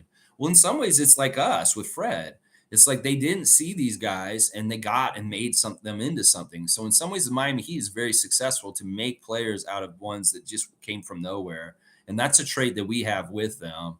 And that's admirable. That's very admirable to have the eagle eye and see talent that slips through the cracks and doesn't get drafted is a very good talent for a team to have. So Miami is definitely successful with this. But also, in some ways, we got to say, is the system of Spoelstra set up to succeed for guys like that? That may be part of the reason why those guys succeed. Like they don't put too much pressure on Duncan Robinson, but they do bring him out from time to time. And when he is on, he really flourishes. And that's what I'm saying. You got to give chances to your bench guys every once in a while because you may be very pleasantly surprised. But if you don't give any chances to your bench, well, that lacks things. And maybe that's part of the disconnect with our development was, Spoelstra's listening to Pat Riley and saying, get those guys in, Highsmith, get those guys in and get them some time and get them some development. And Spoelstra's listening and he's using them at opportune times that really has a good outcome. Well, Masai said the same damn thing to Nick, and he did not listen to him. And that's what I'm saying. That's why he needed to get fired. Let's keep going. Let's see. Shirkan's saying, I want Miami and Denver in the finals ASAP. Both great stories this season. Number 1 versus number 8 has never been so equal in a matchup like this. People forget Miami was top seed just a season ago. Hemi is showing us true spirit of MJ. Yeah, I like the picture on Twitter of him with his head shaved. He has the same facial expression as Michael does in a picture. And you can really see those shades of Michael Jordan in Jimmy Butler right now. It's so true. If people want to know who Michael Jordan was like, just watch Jimmy Butler right now and you will understand. But, Jimmy is a certain level. Michael was a higher level than him. So take that same kind of attitude, swagger, and the way Jimmy's playing in these playoffs right now, but at a higher level, you will have Michael Jordan. And that's what young people need to know. If you want to know who Michael was really like and what the difference is between Michael and LeBron, watch Jimmy Butler right now and know that the embodiment of Michael Jordan and what he was all about is in Jimmy right now. He will teach you a lesson about who Michael Jordan is because he'll even tell you that. He's a huge influence on me. He made me who I am in some ways because I watched him as a kid and I wanted to be like Mike. Cool Cat saying, I believe Masai when he kept asking Nick to play the bench, instill confidence in everyone. You never know who will shine. Exactly. This is kind of what I was just saying just now. Cool Cat saying it too. You give Joe Easy a spot where he can succeed, and all of a sudden you've unlocked like a really diehard, awesome, locked in 3-point shooter that's very valuable for you to use in certain situations. You don't build any confidence. You don't give him any time to shine and get out there and do it. Well, you don't get it. You don't have that tool for you in a playoff run or something like that. You may not have to use it every night. You may not use it all, but like maybe twice a month or 2-3 times a month. But you want to cultivate it and at least try and establish it in certain points. Because in some ways, it makes these guys work harder at the bench because they actually see a real way that they may actually get to play sometimes. And they want to stay prepared. And then when they get the chance, they really want to come through. And that's what I'm saying. Joe Wieskamp. That's a failure of Nick Nurse right there. He could have been tried to use him in some sort of way, some sort of how, like Duncan Robinson for the Miami Heat could have been used better. That's what I'm saying. G saying the Raptors chip team had Kawhi, a pick 15, and no lottery picks. Yeah. Yeah, we didn't. We are very similar to Miami in a lot of different ways. In certain ways, that we didn't have very many high draft picks when we won the championship, and in some ways, they were saying on Twitter this morning that Cody Zeller is the highest draft pick on the Miami Heat right now. He was like the fifth pick, and he's the highest draft pick on their team. He's their like backup third center right now. It's like he's their highest draft pick on the Miami Heat right now. It's crazy. Let's see. Cowboys saying, gee, it was pick 15, Flynn. Yeah, I think it was. Flynn was 29th. Who's pick 15? I think it was OG. OG was at pick 15, right? Wasn't he? Something like that. I think Kawhi was drafted at 15. Okay. And everyone on the championship team was drafted lower than that. Okay. All right. This is good info. I knew this stuff was true. I just didn't remember it exactly. G saying, I meant Kawhi was a pick 15 and no lottery picks made up the rest of the chip team. Okay. Yeah. Clarification there. Cowboys saying, respect to Isaac. Nako saying, I'm biased, but the Celtics always look shaky these playoffs. I don't think they built a super team, but they're inconsistent at the top. Jimmy's best aspect is IQ. Scotty's best aspect is IQ. There's a lot in here, Nako. Let me see what you're saying. Yeah, you know what? The Celtics weren't as good this year without Udoka. Like the Udoka coaching factor was a big deal last year. He was a big part of their edge in their competitive factor. And this year they didn't have the same kind of competitive edge with Coach Joe leading them. I noticed that right away. That when we played Emma Udoka and the Celtics in the second game of Scotty's career, and we routed them there, they were so pissed off. And the way that they went about business for most of that season with Coach Udoka as coach of the Celtics, that was really a swagger, and they were so dangerous, and they had an attitude to them that they just don't have with Coach Joe. And in some ways, that is the big difference that why I thought they've looked shaky this whole season, even if their record was up there and they very much were one of the top teams, even when we played them. We had a couple of close losses. One of them I went to here in Scotiabank, and I was like, man, we could have won this game. And it's not like the Celtics are that much better. It's just that we weren't like working right, and they were just barely like working a little bit better. And then they beat us by like 2 points. It wasn't ever like they absolutely killed us, and we weren't playing that good. They were playing kind of bad too. That's kind of what I noticed too. I don't think they're a super team at all. They have a very talented duo, and they have a lot of really good defensive players and role players around them. But these guys are disappearing too. Like, is Marcus Smart stepping up and do anything? No.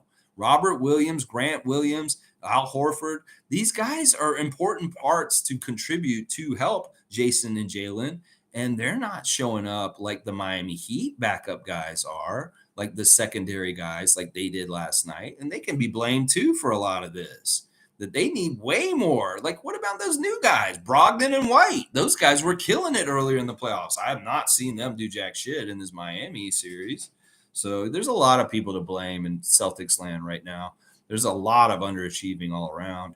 Let's see. Jimmy's best aspect is IQ, and Scotty's best aspect is IQ. Well, I think Scotty's IQ is really, really high for sure as a player on the court. He sees plays a couple things ahead. I want him to have that dog spirit, though, just like Jimmy. That'd be awesome. Mike saying, I have noticed a trend of something I call playoff bliss. It's when the team rides a good feeling too long and burn out before their next playoffs. They have to be rechecked process before continuing. Well, this is the whole reason why pros keep saying don't get too high on the highs and don't get too low on the lows. You lose games, you lose them, you try and do better. You win games, don't get too full of yourself and feel too good either, because that can really mess you up and get you complacent and maybe a little lazy and not playing as tough because you feel so good. Oh, you accomplished. Like, this is maybe what happened to the Knicks and the Leafs in the playoffs. It's like, oh, we finally got this off our back and we won in the first round. You go in the second round, it's still on that high of it, and you completely shit the bed and you're horrible in the second round because you've accomplished what you wanted to accomplish. That's why people say stay hungry and don't be just happy that you won the first round. Okay, there's your championship, Leafs. You won the first round. Now you're going to shit the bed in the second round because maybe you were too happy you won in the first round and got over that hump. Yeah, you can't be like that. You can't be riding on the positive fumes of your successes in playoffs. You have to keep going and stop, like, not celebrating. You don't celebrate till you get the cup. That's what I'm saying. Let's see. Shirkan saying super teams need to fail consistently so we can all go back to team basketball. Big markets can't always buy championships a la Golden State, cheat code teams with Kevin Durant addition to 73 win teams, enough with the ISO. I think this stuff is dead. I think that part of the reason why the NBA has changed to what they're doing right now is to stop the super team building and all that kind of stuff. The CBA, the way it's changed, maybe there's a little bit more different kind of way people look at it. Brooklyn was such a huge fail with their super team big three. In a lot of ways, the Lakers have been consistently a fail for the most part with their super team kind of building big three with LeBron since he got to LA. They did get that championship in the bubble, but most part, these super teams have been not good and they haven't done well. You could say the Celtics had the first super team with their big three, and some people say it's the Heatles were the first big three with James and Wade and Bosh.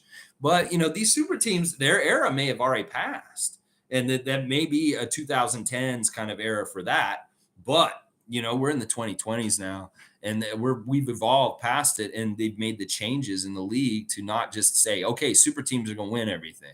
Now the WNBA is going through super team era, and we'll see if that's successful for teams like the Liberty and the Aces in that league. They did. The Liberty lost their first game, even though they're a super team. So yeah, I don't know. We'll have to see. Let's see what else is going on. Guardian saying Murray and Kalo in the finals, just fine to me. Yeah, you got rooting interest in Jamal Murray, a good Canadian kid from the GTA. And then you got Mr. Grote, Kyle Lowry. You can definitely get behind cheering for those guys. Nako saying, I actually wouldn't mind if the Raptors made Thad an assistant coach. That would be weird, and it wouldn't be bad, but I don't know if Thad's ready to retire. I think he still wants to play, and there may be a market out there to pick him up from us. I don't think he's going to be back in Toronto. I think that he has a bad taste in his mouth about Toronto at this point. And it's too bad because I really like Thad, and he's been an ultimate pro in all kinds of different ways. But I think once again that like something went really wrong last season, and he's not enjoyed the last part of the season. So I think that he's definitely not going to be on the Raptors next year, and it'd be a real stretch if he's going to be an assistant coach on our team because I think he still wants to play. He wants to continue to try and get contracts and continue to be like a vet presence on somebody's bench. But I don't think it will be with the Raptors next year. Isaac saying Sergio for head coach, Ibaka for art, assistant Raptors teacher. Isaac Campbell, I'm going to give you a dunk for that when I get back to my house. You're owed a dunk for that comment. That's hilarious. Race Mode saying everyone is calling Thad old at 34 years old. That makes me feel ancient. Listen, age is just a number. It doesn't have anything to do. Your spirit inside your body. You could be 95 years old, and your spirit could be like a 4-year-old. It doesn't really matter. Age is just a part. It's like to define our physical body, but it's not really who we are in any kind of way. But yeah, Thad at 34 is old. I mean, part of it is the way he plays. You can look at older players than him, and they're more lithe and get around. You're like, that player doesn't seem as old to me as 34-year-old Thad Young, even though they're 37. You could say that about LeBron. I don't feel like LeBron looks old. Like the way he moves really well still for his age. But because he's such a high level talent, it covers up in some ways. But, I get why people think that is old, partly because he looks slower out there. In some ways, you really do start to watch for drop offs in guys' games in their 30s. And you worry that, like, okay, he's just not as good as he was like at the beginning of the season. And it's just, he's getting older. He's a step slower. He's not, able to compete at that high level that he has. So you have to watch out for that in some ways. You really do. Let's see. Shir Khan saying maybe this was all meant to be. Raps could very well be in Miami's position if they were the 8th seed and beat Milwaukee. But if that happened, Nick Nurse would still be here and nothing would have changed. A welcome team reset. This is so wise what Shir Khan's saying. And every day we have a path and we can choose different routes. There's forks in the road and there's decisions that got to be made. And that's why we need to just go forward and stay present. Everybody who says woulda, coulda, shoulda, this could have happened, we should have done this. If Kawhi had just stayed, we would have won more championships. We don't know. Everything just happens the way it's supposed to. And trust in that. And like what Shir Khan just said is exactly right. If we'd gotten far in the playoffs, we wouldn't have fired Nick Nurse. And there may have been lingering problems that still continue to pop their head up and be problems more and more as time goes on. And it just took us longer to figure it out. Some ways it's good to just cut through the bullshit and get right to what it is and just get done and over with it earlier than letting it be toxic and hang around for too long. So I totally like this wisdom that Shir Khan is professing here because he's right. Things happen for a reason, and the order of things happening happen for a reason.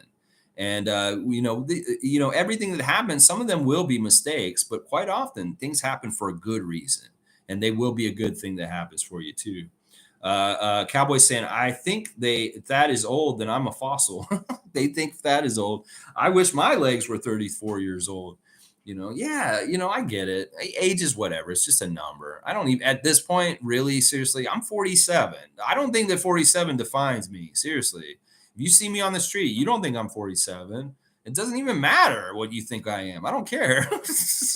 I tell them I'm 47 and they're like, no, you're like 35. You don't look like you're 47 or anything like that. So it's like, in some ways, it's really dumb. I mean, I'm lucky that I do look younger, but age is just a number. And in some ways, my spirit and kind of being youthful as a person has allowed me to not age so quickly, I think, in a way that I'm a youthful kind of person. I smile a lot and I'm happy.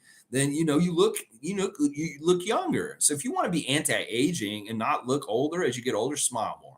That's the easiest way to do it. You smile a lot, you will look younger all the time.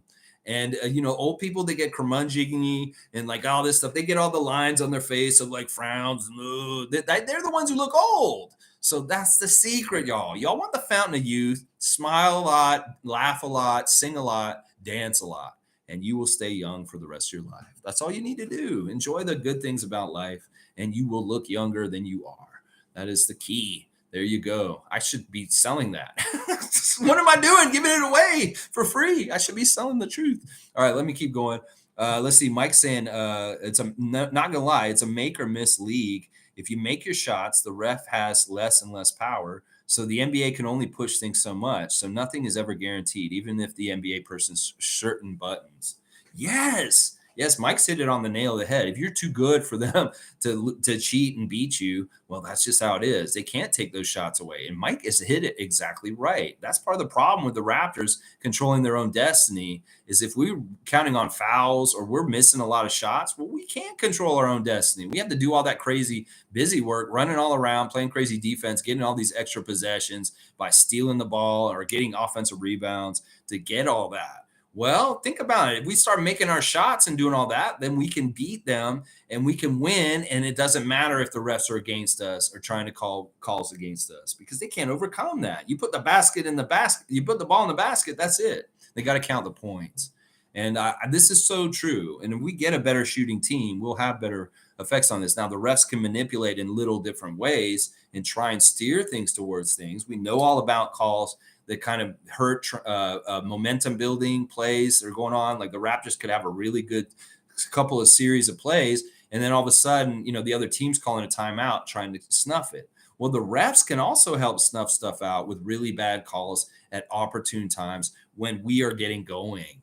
And that's the kind of stuff that bugs me. But that's the thing. You got to be able to stop, start, and get past those kind of speed bumps with the refs messing up your momentum and still garner more momentum on top of that regardless. That's what I'm saying. You have to be so good that you have to keep going and just make shots and keep your momentum going, even if they're actively trying to stop it. So, yeah, Mike, that's such a great comment. We've been having really good, enlightened comments today from people like Cool Cat and Mike and Nako and MSJ. All kinds of good stuff y'all are saying today. Very enlightened, very smart stuff. And Mike's really exactly right. It's a make or miss league. You make your makes, then the refs can't cheat you. Is basically it right there. Cowboys saying, call me crazy, but I think we could beat any of these teams right now. Fuck you, Nick Nurse. You fucked us up. Hope you get the Philly job so the Raptors can fuck you up. Let's go, Raptors. Let's go. I know. In some ways, it does make me more and more mad at Nick to see how these playoffs have unfolded.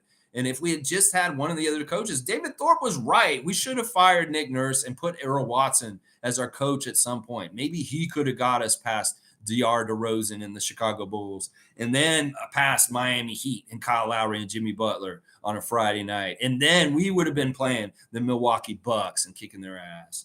Oh man, woulda, coulda, shoulda. And you're right, Cowboy. Oh my gosh, we just had better feelings and things going. This would have been a really great year to try and get involved in the playoffs and how things are going right now. The parity has been good. Oh man, yeah. Oh, Bradley, you're right, man. Sheer Khan saying just looking at total stats may not be the true GOAT evaluation between MJ and Braun. We need to take a 9 to 10 year playoff window for a better picture. Prime MJ was 89 to 98 with 6 chips versus prime LeBron 4 chips.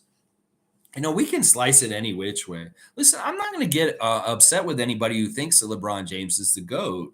And in fact, I will agree with them to a degree. It's really a generational thing. I think this is really what people have tried to say.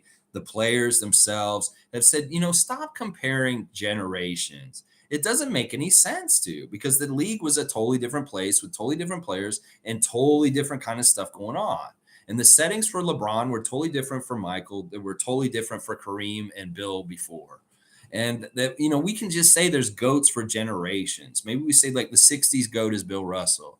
The 70s GOAT is Dr. J. The 80s GOAT is, Larry Bird or something. You go through, and the 90s GOAT is Michael. You can have GOATs from different decades, and there's room for all of them. It's not like we have to have just one end all be all, and it may be just the personal person each. So I don't know why I don't like comparing them too much. I think there's such a tired trope around NBA conversations, Michael versus LeBron. And I think that it just isn't, it's kind of useless. It's frivolous. Just let them be great on their own, both of them, and just respect both of them, I guess. Mike saying Ibaka was upset about thinking he was going to get like a 3 year contract from Masai, but Masai saw Father Time hitting certain guys and offered a 1 year deal. Ibaka felt burned and went for the chip. That was definitely the part with the contract, but there's also the part in the bubble, Mike. There's very, very, very, very telling thing that happened in the bubble. And that was before that. When we played Boston in that game 7, he benched Ibaka in the second half and did not play him. And Serge was noticeably upset with him. In fact, Serge walked off the bench before regulation time had ended, and he left the team.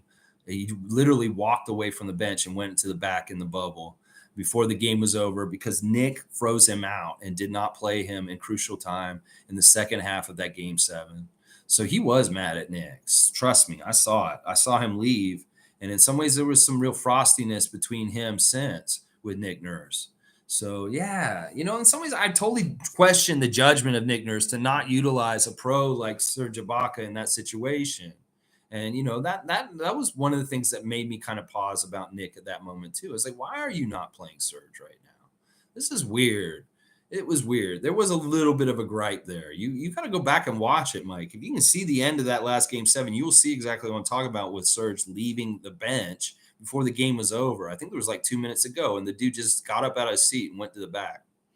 That's a bad, bad sign, especially with a pro like him. He was so mad at him for not letting him get in there and compete. Is what it was. Let's see. Cool Cat is saying, all right, good comments. Coddling certain players. Hang on. That's not the right one. I got to get to the right one. Here we go. Here's Cool Cat. Lex, Koloko was modeling a trench coat and also a suit. The youngins are into their fashion. Pascal, OG are sweats outfits. Yeah. There's certain guys that don't have the best, maybe we should figure out who the worst fashion people are on the Raptors. And Fred has pretty bad fashion in some ways. I mean, sometimes he is really good. He can wear a nice chain sometimes or have a really dapper thing, but quite often he's in the sweats and the athletic gear. We know Siakam is not really the kind of guy who's going to go get dressed up like Precious or Serge, but he has shown some real style. He has a real kind of good color scheme, and like he's really into like solid colors and stuff like that and normal wear. But he will wear, he's probably more comfortable in his athletic stuff. He will wear nice stuff from time to time. I'm not going to put Pascal's fashion sense down, but he's not into it like these other guys. That's for sure. And then OG's different. He's weird. Like sometimes he could be very like lazy with his fashion, but there are times where he is very mindful and thinking about it a lot.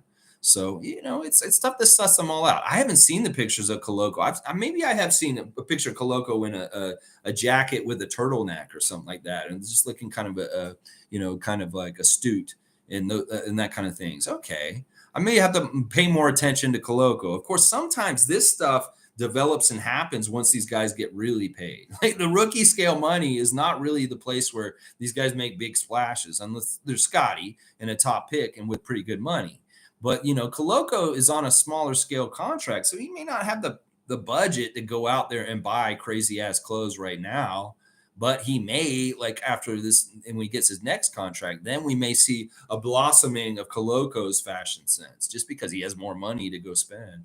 Mike saying, not gonna lie, bet on yourself is more a complex thing than people are using it as. Bet on yourself is about believing in the work and you're capable. But what's the goal? Be capable to play a role for a team to win? Oh man, it's so tough in today's society because everybody wants to be the number one. Everybody wants to be the ultimate best. Like all these guys who are coming up, they're not like starting their careers saying, "I want to be a rebounding grind defensive player." No, they all want to be the scorer. It's indicative like what Chris Boucher said. He came in the league and he wanted to be Kevin Durant, and he just recently gave up his dream to not be a crazy ass scorer and stuff like that. These guys can't all be that. And in some ways, the guys that are smart will realize that they can carve out jobs like PJ Tucker or Isaiah Stewart and do stuff like what they do and have a real place in the league. In fact, they may be more valuable because they're already oriented and absolutely necessary for a winning team. And meanwhile, everybody else is all about scoring this, shooting this. I want to be the number one. So, in some ways, if I was a young player and you were really good at certain skills, I would double down on those, especially if they're rebounding or blocking shots or, getting steals or assists. Forget about the scoring. Everybody's made so much about scoring. And if you're not this and this, you're no good. It's bullshit. People need to get better at the other skills in basketball and they will find jobs and they will be valued. Trust me, they will very much be valued. But I think you're right. We're talking about Fred exactly with this bet on yourself stuff. And really with him, it's a specific thing about like everybody told you weren't going to be anything. You weren't drafted. People were telling him in message boards when he was a teenager, why is this guy even playing? Why is he wasting his time? Well, he had to bet on himself. And some people are kind of like misinterpreting it in certain ways as being ego and selfish, but it is really how he could drive past all the boundaries and the perceptions that he couldn't do it. Well, he had to think he could do it himself. And that's part of it. But a lot of people are taking it and using it against Fred in certain ways. And I don't agree with that. I think it's a really good statement. It's a really good statement for young people. And it's not about ego and it's not about being selfish. It's about having confidence and about believing in yourself when maybe other people don't. And people are like maybe like misinterpreting it in dumb ways and stuff like that. G saying coddling certain players is doing them a disservice, not setting them up for success and not preparing them for the playoffs. Yes. And yes.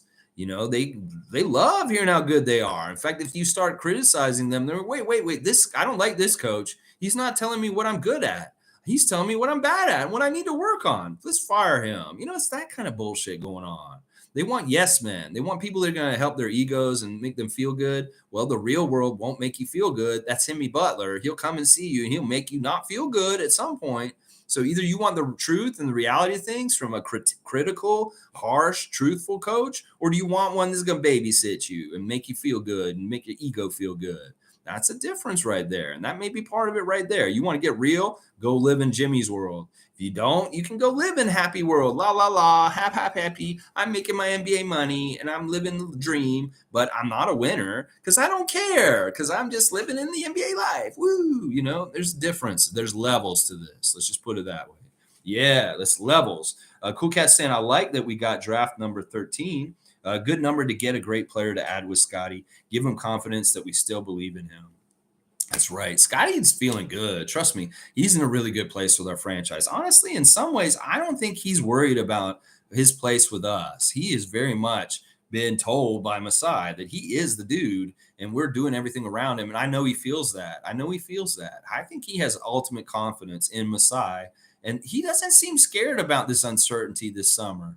In some ways, I bet you he's relishing the changes and he's excited to get back to work with new blood and new people around him to work with and hopefully get energized and get that right chemistry and good things going with the Raptors this year and their vibes. I get a lot of feelings of kind of enthusiasm and optimism from Scotty.